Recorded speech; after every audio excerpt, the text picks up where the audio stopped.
Hello viewers, আসসালামু আলাইকুম। Welcome back to my channel Mehrima's cooking world. চলে এলাম একটি নতুন রেসিপি নিয়ে। আজকে আমি হালিম তৈরি করে দেখাবো। আজকে শুধুমাত্র 2টি উপকরণ দিয়ে হালিমটা বানাবো, কোনো ঝামেলা ছাড়াই খুবই সহজে হালিমটা বানিয়ে নেওয়া যায়। চলুন তবে রেসিপিটি শুরু করি। তো ফার্স্টেই হালিম তৈরি করার জন্য আমাদের এখানে লাগছে গরুর মাংস। আমি এখানে আধা কেজি পরিমাণ গরুর মাংস ছোট ছোট কিউব করে কেটে নিয়েছি। এটা আপনাদেরকে দেখেই বুঝে নিতে হবে আমি কিভাবে কেটে নিয়েছি। তো আমাদের দ্বিতীয় উপকরণ হচ্ছে এই যে হালিম মিক্স। এটা সব জায়গায় অ্যাভেলেবেল পাওয়া যায়। এই হালিম মিক্সের প্যাকেটেই সব উপকরণ দেওয়া থাকে, তো আলাদা করে কোনো ঝামেলা পোহাতে হয় না হালিম রান্না করতে গেলে। তো এইখান থেকে আমি 2টো প্যাকেট পেয়েছি। একটা হচ্ছে হালিমের মশলা, আর একটা হচ্ছে শস্য জাতীয় যে ডাল চালগুলো দেয়া আছে সেগুলো। এখন হালিমের ডালগুলোকে আমি একটা বাটিতে ঢেলে নিয়েছি, আর একদম ফুটন্ত গরম পানি দিয়ে আমি এটাকে নেড়েচেড়ে ভালো করে মিক্স করে নিচ্ছি। প্রথমে অল্প পানি দিয়ে আমি এটাকে ভালো করে মিশিয়ে নিচ্ছি যাতে দলা না পাকিয়ে থাকে। তারপর হচ্ছে আমি আরও এখানে পানি দেব। এই কাজটা অবশ্যই করবেন অন্তত আধা ঘন্টা 1 ঘন্টা আগে ফুটন্ত গরম পানি দিয়ে এই শস্যটাকে ভিজিয়ে রাখার চেষ্টা করবেন। তো মোট এখানে 3 কাপ পানি আমি ব্যবহার করেছি। এটা এখন ভালো করে মিশিয়ে আমি এক সাইডে রেখে দেব, এবং হালিমের জন্য মাংসটা আমি এখানে রান্না করব। তো চুলায় একটা প্যান বসিয়ে দিয়েছি, আর এখানে তেল দিয়ে দিচ্ছি। তেলটা গরম হয়ে এসেছে, এবার আমি এখানে হাফ কাপ পেঁয়াজ কুচি দিয়ে দিচ্ছি। পেঁয়াজটাকে আমি ভালো করে নেড়েচেড়ে এটাকে লাল লাল করে ভেজে নেব। পেঁয়াজটা পুড়িয়ে ফেলা যাবে না, চুলার আঁচটা এই পর্যায়ে মিডিয়াম আঁচে রেখে আস্তে আস্তে পেঁয়াজটাকে লাল করে নিতে হবে। এই তো আস্তে আস্তে পেঁয়াজটা ব্রাউন হতে শুরু করেছে। আমি আরেকটু কালার আনা পর্যন্ত অপেক্ষা করব। তো পেঁয়াজটা এখানে আমার পুরো ব্রাউন কালার হয়ে গিয়েছে। তারপর হচ্ছে আমি এখানে মাংসগুলো দিয়ে দিচ্ছি। এই সেম রেসিপিটা আপনারা খাসির মাংস দিয়েও করতে পারেন, তো আমি আজকে গরুর মাংস দিয়ে আপনাদেরকে হালিমটা রান্না করে দেখাচ্ছি। তো মাংসগুলোকে আমি একটু পেঁয়াজের সাথে তেলের সাথে ভালো করে ভেজে নিচ্ছি। এখন এখানে হালিম মিক্সের মধ্যে যে মশলার প্যাকেটটা পেয়েছিলাম সেই মশলার থেকে অর্ধেকটা মশলা আমি এই মাংসে দিয়ে দিয়েছি, আর বাকি অর্ধেকটা মশলা আমি রেখে দিয়েছি, সেটা আমি পরে ব্যবহার করব। তো মশলাটা দিয়ে আমি ভালো করে মাংসটা নেড়েচেড়ে মিশিয়ে নিচ্ছি। তো মশলাটাকে ভালো করে মিশিয়ে নিয়ে এখানে আমি 1 টেবিল চামচ আদা বাটা এবং 1 টেবিল চামচ রসুন বাটা দিয়ে দিয়েছি। এবার আদা রসুন বাটাটাকে আমি এটার সাথে ভালো করে মিশিয়ে নিচ্ছি। আর এখন আমি পানি ব্যবহার করিনি, মাংস থেকে যথেষ্ট পরিমাণে পানি বের হবে, তো সেটা দিয়ে আমি মাংসটাকে কষিয়ে নেব। এক্সট্রা কোনো পানি এই মুহূর্তে আমি অ্যাড করছি না। এই পর্যায়ে এখানে আমি হাফ চা চামচ জিরা গুঁড়ো দিয়ে দিচ্ছি। হালিম মশলার প্যাকেটের মধ্যে সব মশলা দেওয়া থাকে, তারপরেও আমি হাফ চা চামচের মতো জিরার গুঁড়ো এখানে ব্যবহার করলাম। নেড়েচেড়ে মিশিয়ে এই পর্যায়ে এখানে আমি দিয়ে দিচ্ছি 1 চা চামচ মরিচের গুঁড়া, আর দিয়ে দেব হচ্ছে 1 চা চামচ হলুদের গুঁড়া। যেহেতু হালিমের প্যাকেটের মশলায় সব মশলা দেওয়াই থাকে, তারপরেও আমার মনে হয়েছে ঝালটা একটু কম, তাই আমি আরেকটু মরিচের গুঁড়া এখানে অ্যাড করেছি। আপনারা চাইলে এটা স্কিপ করতে পারেন। আমি এটাতে আরেকটু কালার আনার জন্য মরিচের গুঁড়াটা অ্যাড করেছি। এবার সবকিছু নেড়েচেড়ে ভালো করে কষিয়ে নেব। চুলার আঁচটাকে লো মিডিয়ামে রেখে আমি ঢাকনা দিয়ে এটাকে কিছুক্ষণ রান্না করে নেব। এই পর্যায়ে আমি এখানে কোনো পানি ব্যবহার করিনি। তো মশলাটা আমার মাংসের সাথে ভালো করে কষিয়ে নেওয়া হয়ে গিয়েছে, তেলটা উপরে ভেসে উঠেছে। আমি আরেকবার একটু নেড়েচেড়ে মিশিয়ে নিচ্ছি সবকিছু একসাথে।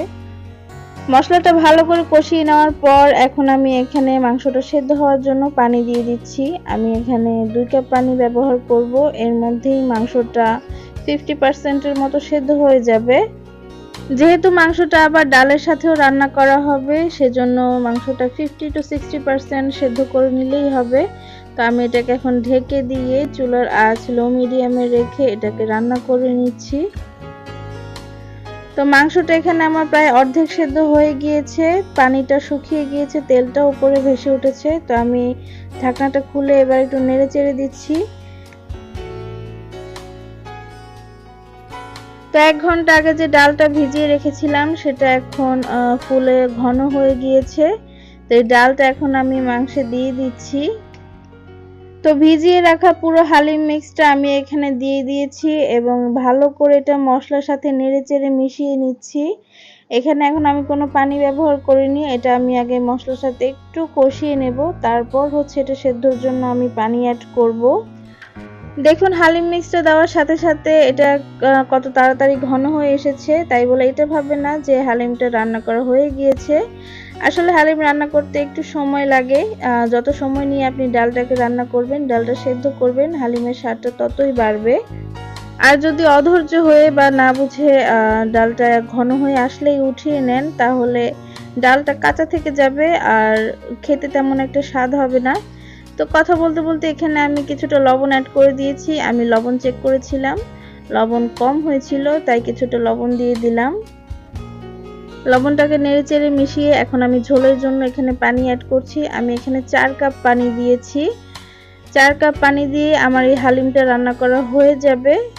এখানে আরো বেশি পানি দরকার হয়, কিন্তু আমি যেহেতু চুলার আঁচটা একদমই লো করে রান্না করব, তাই হচ্ছে আমি 4 কাপ পানি দিয়েছি। 4 কাপ পানিতেই আমার ডালটা সেদ্ধ হয়ে যাবে।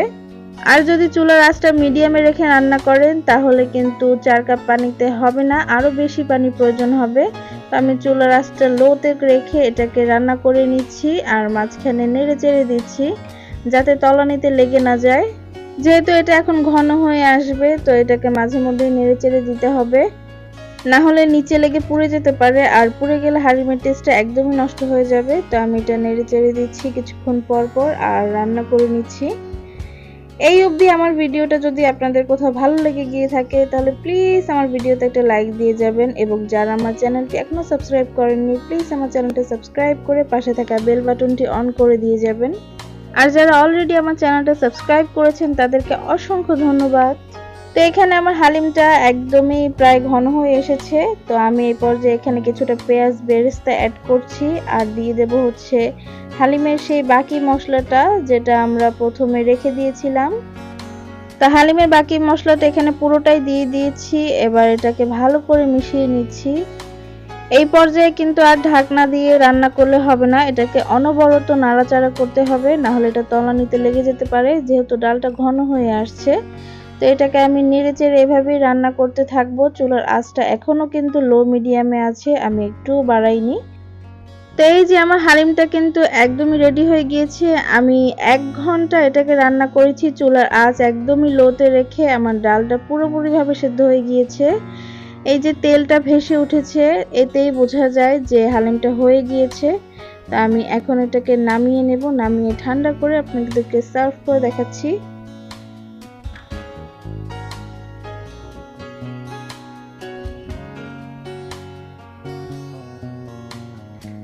এই তো রেডি হয়ে গেল আমার হালিম, কোনো ঝামেলা ছাড়াই, কোনো এক্সট্রা মশলা ছাড়াই হালিমটা রান্না হয়ে গেল। আপনারাও একবার ট্রাই করে দেখবেন বাসায়। হালিম রান্নাটা যারা ঝামেলা মনে করেন, তাদের কাছে আর ঝামেলা মনে হবে না।